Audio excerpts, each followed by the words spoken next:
Hello everybody, the Quiet Atheist here. When it comes to this next article that I do want to share with you guys today, I want you all to know that this is going to be about a very controversial topic that continues to be all over the internet. So naturally, I want to offer my own opinion on the issue and let me know what you guys think in the comment section down below. I would really be interested in seeing what you guys have to say about this.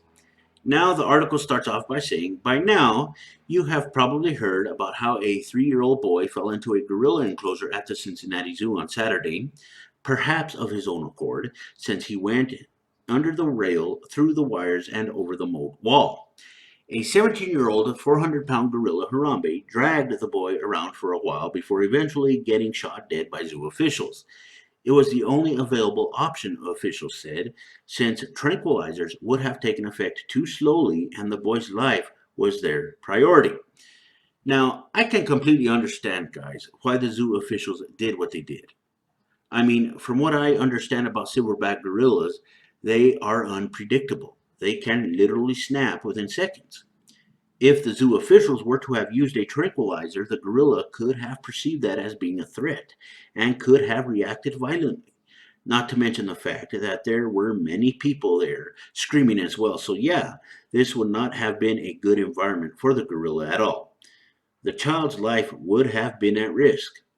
However, just because I say that I understand why the zoo officials did what they did, it doesn't mean that I agree with it. Let's look at the situation for what it is. Unfortunate for everyone, including the gorilla. My question is, was it the gorilla's fault when the parent neglected her child? Was it the gorilla's fault when this child was placed in a dangerous situation because of this neglect? Look, when one goes to a zoo, they can notice that the zoo itself has specific rules that everyone needs to follow. They urge parents to remain vigilant and to keep a close eye on children that are with them.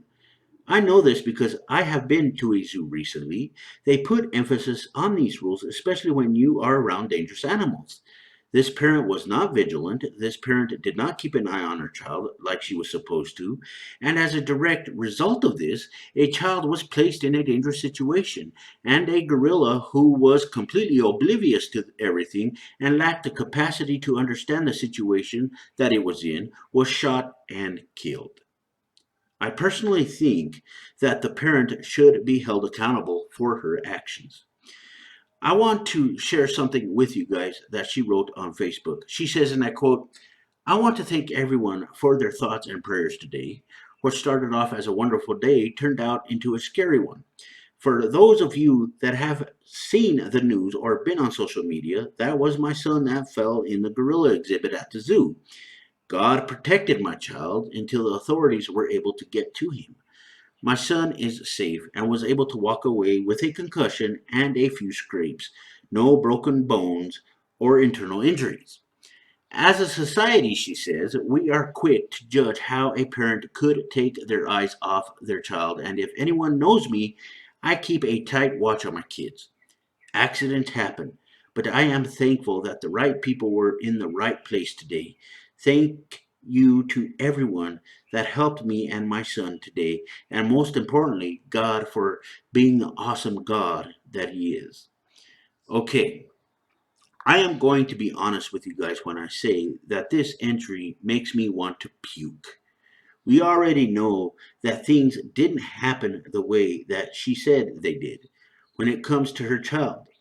Second, what is this God business? This alleged God did not have anything to do with protecting that child. The zoo officials were the ones that protected the child from a dangerous situation that this parent basically created with her neglect.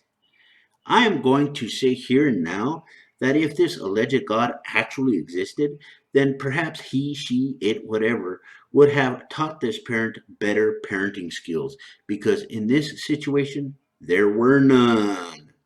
Also, I find it to be funny when people like this woman say that God protected my child or God helped me find my car keys or God helped me, score a touchdown or God helped me with my life in general.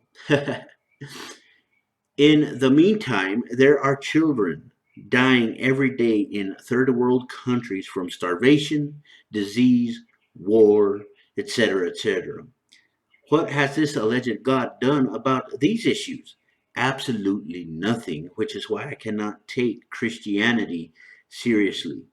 This whole perception that Christians have is completely flawed.